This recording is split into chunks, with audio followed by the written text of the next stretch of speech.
Today we are back with another community member gameplay review. Now, first things first, as always, if you are looking to have your gameplay reviewed, go ahead and check the pinned comment down below. I put a link to join my Discord as well as instructions on how to submit your gameplay. Now, today we're going to be reviewing gameplay here from Kwanzaa, who is a console player with a 0.88 KD, so slightly below average. Just a reminder, the average KD right now on Rebirth is around 8.94, but he does drop 12 kills this game, so we're going to talk about what he does well and what he actually struggles with. Before we jump into that, if you are looking to get better at Rebirth, just make sure you are subscribed down below. We are now on the road to 100,000 subscribers, and I do videos every day just helping people improve. Now we're gonna go ahead and pick this up right here with him challenging around the corner. Notice the centering right here. It isn't perfect, but he definitely centers well around corners. He actually does that very well throughout this gameplay, is he puts his crosshairs where he thinks people are gonna be, which is crucial for console players because you gotta basically be anticipating. That jumps forward just a little bit. His teammate ends up snagging that kill right there, but notice the centering around the corner. Now let's go ahead and jump into some console tips right here. Actually, let's pay attention to the information that we have, which is people over to our right, probably about 2 buildings over right here. Now, when we talk about console tips, tip number 1, keep your distance. It's something that he does well throughout this game, not getting too close to enemies to a point where you can get your camera broken. Within that 5 to 7 meter range, that's when somebody can break your camera right there strictly because of FOV. So stay outside of that range by keeping control of fights. Now, we know that there are people back behind us. This is kind of tip number 2 for console players, is you have to rely on information that you get from your minimap. Reason being is you can't always rely on what you see in terms of actually being on screen because of the FOV disadvantage. Yes, I will admit it is a disadvantage for you guys. I am not shying away from that, but that doesn't mean you can't be a good player. There are 5 and 6 KD console players out there who are still absolute demons despite the FOV, so don't use it so much as a crutch, but understand that, yeah, there are certain times where it is a little bit of a disadvantage. Now, and what I will say is understand that long range is your advantage on console because you can actually see that far. Now he's challenging around the corner, but notice he's not actually checking these buildings back here, right? So not checking these buildings over here, which is where people were before, and there actually is one over here on buy station. So we see that right here. That's the information that you should act on, and you hear the shooting. So as soon as you hear that shooting, check that minimap. You should be able to see where that person is and try to get that down and thirst if you can. Now he does a good job of this right here. Now I want to talk about his loadout. This is just one quick thing. He feels comfortable. The only downside of this loadout right here, and this is why you kind of have to run the normal builds as much as possible, is this scope kind of sets him up for a mid to short range Cooper as opposed to a long range. That guy gets away simply because he misses a few shots right there. So that's a kill that he misses out on simply because he wasn't able to execute as well as possible. And notice where he hits his shots. Notice he's slightly behind the guy. He's at kind of hip and leg level, which is why he gets away. If he mixes in a few more high damage areas, he's able to get that down and thirst. And that's where we talk about the importance of aim. Now I want to talk about this situation right here because I do talk about keeping your distance. And notice right here, we've got the one on the screen. You can barely see him behind my camera. You get a little glimpse of his head up top and his legs down below. But notice what he does right here. So he actually pulls all the way back and retreats all the way to the other building. But understand when I talk about keeping your distance right here, so we're gonna go ahead and push in. Here's what I need. Here's how you should play this as a console player. So you catch this guy right here. Now instead of running away, you can again see his leg down here. I want you to slide this way and try to get to this spot right here. And as you're sliding, you can turn and start to shoot him, because if you're right here where my mouse is, notice the distance right there is about 5 to 7 meters, right? That's the distance that I want you to stay kind of around that distance, right? I don't want you within 5 meters. If we can get around 7 meters, that's the ideal range, which right here you are, and you should be able to then execute on that and hit your shots. Once again, if you do get caught in a super close range situation, don't be afraid to use a throwing knife to just basically break the guy and then shoot him. Make sure you are hip firing any gun that you have, SMG, LMG, AR, doesn't matter. At that point, you're in a position where pretty much because the guy is taking up the whole entire screen, you can't really miss. So use that to your advantage and get used to hip firing. Now he's going to go ahead and challenge right here. Now he is able to get that down and thirst. He gets the information that there's 3 over there still, right? So one, it looks like above, it might be, I think it's on his level right here. So right around the corner here, and then people on the backside. So that's kind of the next piece of information that we want to act on. Now, what would I do in this moment? Right here in this moment, I would actually probably get shot from above, so the guy took ladder. You know, this is where we start to reposition it. Notice he wasn't really kind of looking in the right spot a little bit. Now, you do want to be careful. What I would end up doing is challenging from right here. I would challenge from this window. I would, again, keep my distance right here, and you got to be careful of the players over on this further building. But if you keep your distance from this window, you can still try to see what you can find. Now, in this moment, he has no choice but to pull back. He has no choice. He's low plates. He doesn't really have any spares, so he's got to kind of disengage, figure out how he can get plates, and then re-engage, knowing that that team is still over that way. Now, you're going to go ahead. He's got one... his teammate tagged one over that way so they can start to push over. And he's running the Cooper and the Marco this game. Both great options. I don't know about what his Marco build is. Now he's getting shot from there, so he's got to be careful. I don't know what his Marco build is. It looks okay, but again, I'll go ahead and leave my AR and SMG video down in the comments below so that you can watch it. Actually, I'll leave it at the end of this video for you. I'll leave my SMG one because the SMG is the most important in my opinion on Rebirth. That's where the majority of your fights are going to be. Now, he immediately goes and pushes here based on the information that he gets. He does a good job taking a little bit longer to get over there just so that he can keep his distance, especially because he is a little bit low plate. The one thing that I will tell you is as he pushes up here, notice that his green teammate right here gets absolutely smoked, but watch how he doesn't really hit high damage areas right here. Notice that he misses some shots, he's hitting low damage, and what ends up happening if you look at the kill feed is Top Shot takes this kill from him. So if he hits high damage areas, would that have gone to Kwanzaa here?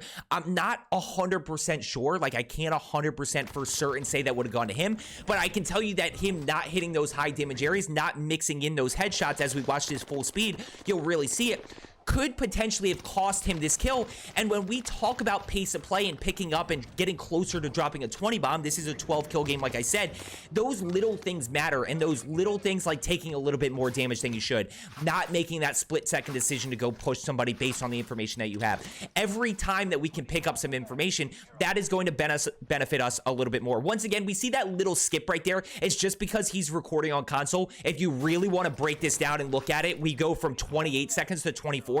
So nothing really happened, even though it looks like a 28 to 25. It looks like a big jump. It's not. Now, once again, just a reminder, guys, if you are looking to get better Rebirth, just make sure you are subscribed down below. Like I said, my whole goal is just to help you become a better player. Loadout drop incoming. He's good on plates. He knows that people are over at control. He also should be taking note that there are people over here. So I actually am actively checking the minimap throughout a game because in this moment right here, I know there's people top control and I know that there's somebody backside living. Well, what does that mean? We got to be careful of not getting pinched right here. I don't want a situation where this guy pushes up to about here, I'm getting shot from control, and all of a sudden I'm getting shot from both angles, which a lot of you in this moment right here, you would go, oh, I just got third-partied. Well, yeah, but you miss this crucial piece of information that gives away that you're in a position to potentially get third-partied. Now he's going to go ahead, plate up here, and he's safe. He's not in any bad spot. He's going to go ahead and challenge around that side. Watch his centering right here. He does a good job of centering, but notice the centering with anticipation. He's able to get this kill, of course, but watch his centering with anticipation. Notice that slight hesitation right here. This is what a lot of you do. You anticipate well. He's centering, but look at the slight hesitation of, oh, that guy's actually there, whereas he should have trusted his anticipation a little bit more. And that guy's just got a pistol. But again, when we look at this bigger picture, if that guy has a gun and he has his loadout, that situation could be very different. If that player was a little bit better, that situation could be very different. So we need to be able to capitalize right there. He's able to execute really well, and that's where I say this Cooper build is kind of a short and medium range. He does want to have a little bit of a longer range option and keep that in mind and use that to his advantage. Now he does a good job right here because notice that one is on his level around the corner, right straight back here, but notice he's on fat side, right, fat side, and then we got skinny side across. But then as soon as the whatchamacallit, whatever this thing's called, the operation scan, that player disappears, which means that person actually dropped down prone, right? So that's a great example of the fact that, yeah, sorry, I was looking at the kill feed because I didn't know if somebody had actually killed that guy. No, he didn't. So that's a great example of you can't always trust what the operation scan shows because that guy disappeared. Now, he never actually clears this. Actually, he did clear it. He actually cleared it really well. That was a good job clearing there, anticipating. And now you have to keep that player in mind, but he actually does go refocus. Now I want to talk about this situation right here, challenging with momentum, playing aggressive. Now he's going to go ahead and shoot this guy. He gets that down. What ends up happening is he's going to run all the way back inside. Okay, he's going to reload. Then he's going to go ahead and challenge again. Here's what I would have done, and this is where I talk about pace of play and picking up those extra kills, is as soon as you see two, right? So you know that there's two pushing over, which is fine. There's nothing crucial. You know, he's in a really good spot positioning-wise. He's going to get the down. Now, immediately right here, I switch to my Cooper and try to shoot this guy in the back, because notice you have a lot of cover right here. You've got this wall. You can go prone behind this wall right here. You can easily get back inside control, but this player is caught out in the open right now, and you have a good angle. So swap to your Cooper and then immediately challenge that player. And then from that point, you can try to get the down. If you don't get the down, then you can figure it out. Now, notice that there's one right there. And I didn't say go push that guy. Just play your positioning and play your Cooper and then see what you can find, because there is a ghosted player over towards this side. Now, you got to be really careful from the mini map back here when he gets the kill.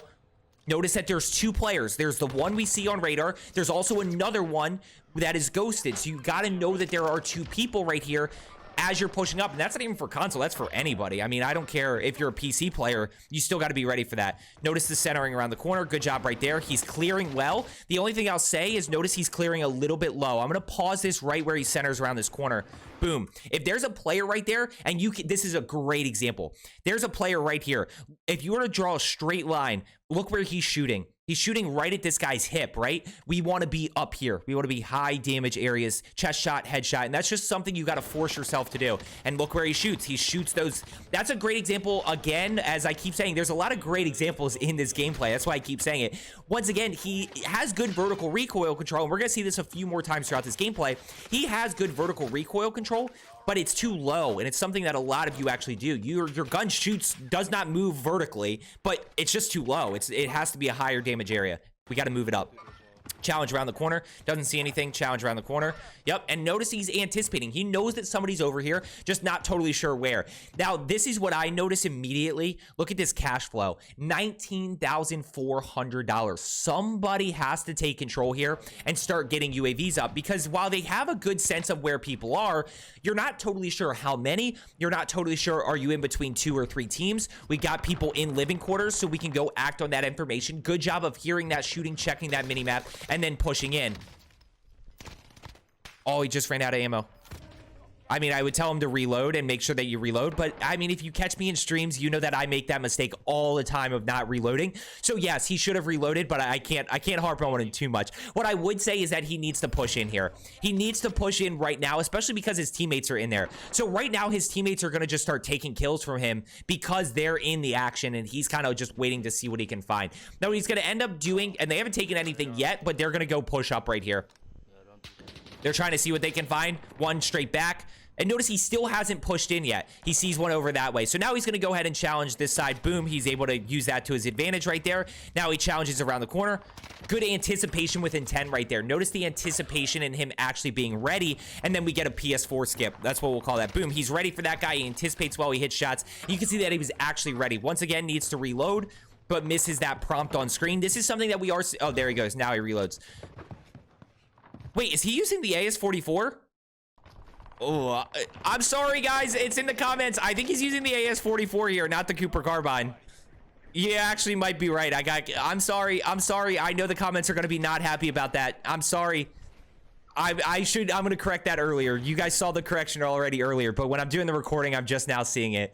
Okay, he gets the sniper glint. So now he needs to reposition, find a different angle. Definitely don't repeat that. Notice once again, 19,000 though, they have yet to get a UAV up. They've yet to have a situation where they are knowing exactly where people are, exactly how many enemies are around, and in complete control of what their next move is. That's what we're really talking about with UAVs and pushing teams, is just complete control of having all the information that you need to make a decision about where to push and how to push them. Fire sales up. I mean, we're talking they could buy 6 UAVs right now if they really wanted to, but they haven't yet rotated. Now, this buy's not the safest, but it's also not like you got to be careful, but at the end of the day, you can get there. You can rotate out in the open and be careful, especially using that shack to your advantage.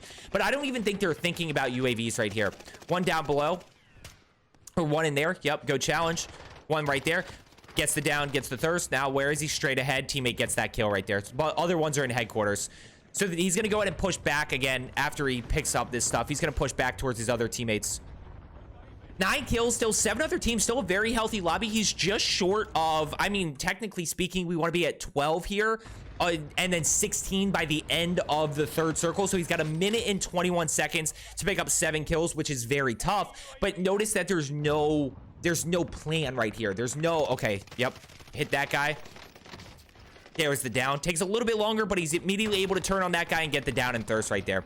So they're in a good spot. He needs to go get the thirst if he can, although that guy should be thirsted down below. He's going to go ahead and res his teammates. So we got 10 kills right here. Here's the 10 kills. We're still having respawn enabled, so people are still respawning back in. Still 7 other teams. This is a very healthy lobby right here. He's definitely using the AS-44. Now, immediately, you got to start thinking about, you know, how to get back up the hill. We need to rotate a little bit early. We don't want to fight gas here and try to fight teams at the same time because it gets messy, right? You're fighting your gas mask. So he's going to go ahead and take zip. He does a really good job of pushing up right here. But I think throughout this gameplay, especially the last few minutes, you've seen how tough it can be to act when you don't have information up, when you're not totally sure. And I know I harp on it, but at the end of the day, you kind of see it right here where you're not totally sure what to do next, what your next plan of action is. He's going to go ahead, try to challenge up this way. He's just moving. He's just trying to see what he can find. We've got more subs coming in, so I appreciate it. Thank you so much. Now he's going to go ahead. And he's kind of confused right here. Notice he's not totally sure what exactly to do. And he accidentally automantles there. That's unfortunate. He gets the down. Can he push back up? He can. So he's going to go ahead and push back up here, pushing in a gas in the ladder. He gets the full kill right there. He's got 6 other teams. Misses a few shots right there, and he's not able to execute. This guy should have gone down. This guy would have gone down, especially because he had no plates, if he just hit a few more shots in there. Challenge around the corner. Now you see the shadow right here. Yeah, go challenge this guy and keep this pressure on. You just got to anticipate. He's been anticipating really well this entire game, and he should have just challenged this guy and anticipated and basically executed on that, knowing that player was around the corner. As long as you're anticipating and executing, you're going to be able to pick up a lot of kills because you're going to be able to get that first shot. You're going to be able to get that down, even if you take a little bit of damage there. But at the end of the day, a lot of it is about being ready for enemies and then executing. Now, hits the buy station, or somebody's requested to be bought back. So he's going to go ahead and push in right here. We're going to talk about this end game, by the way. If you have made it this far, end game gets really spicy. End game gets really spicy. So they buy back 1. Buy back 2, and now you hear somebody basically pushing. Now that his teammate goes down, so he's going to end up trying to, here in a second, go and buy that guy back. But he's clearing through these. He's doing a good job of anticipating and centering, being ready for enemies. Again, you can see around every corner. And that's just something, as circle closes, what I really want you to focus on, and he actually does this, is watch how he slide cancels around the corners. And all it is a timing of the slide cancel, right? He's just timing his slide cancels. Right here, times the slide cancel, and then he's able to immediately tack sprint. He does a really good job of that, and that allows him to anticipate. Even if you're not anticipating with intent yet, it allows him to still anticipate. He sees one over to the left. Take him out, give me the shots. Just barely misses that down, and then he catches that guy right in front of him. I mean, that's a tough spot to be in, but now here's where he makes his mistake. He knows that guy's right down there, and I probably would have immediately reach-out this. I mean, this guy's laying prone right here. So I would have pushed in, swapped to the Marco, and then get back in that, right? So by re-engaging, we now have that advantage because we're anticipating that enemy's going to be somewhere close by. Go challenge. He reloads the Marco. Teammates are all dead. And this is where he starts to make the mistake. He starts to make the mistake of rotating out of control. We get the communication tower back above. By the way, we can barely see it right here, just in case you didn't know. Let me see if I can get a better angle of it. Okay, so not really a great angle, but I'll pull it back to here because I want to show you this. Okay, see how this is lit up? That's what gives away which communication tower is live, because keep in mind, there's one on top control. Technically, there's one on top prison that could have been hit. This light at the top is what gives away which communication tower it was. So if you hear that, check the tops of them, of the ones around you, and it should show you where it was hit. Now he's going to go ahead and push over this way, but he's kind of pushing out of his power position. He ends up getting 2 people at least over there as he turns this corner. He's going to notice 1, 2 in the back, 3 pushing around the corner. At this point, he's trapped in the 10, and he ends up going down. So his mistake right there was actually rotating out of 10s, or out of control. He should have just stayed in control for a little bit, tried to let teams fight it out a little bit more to see if he can get down to a few less players, and at that point he can start to pick off one at a time. So I hope you found today's video helpful. As I always say, let's get better today, and I will see you tomorrow.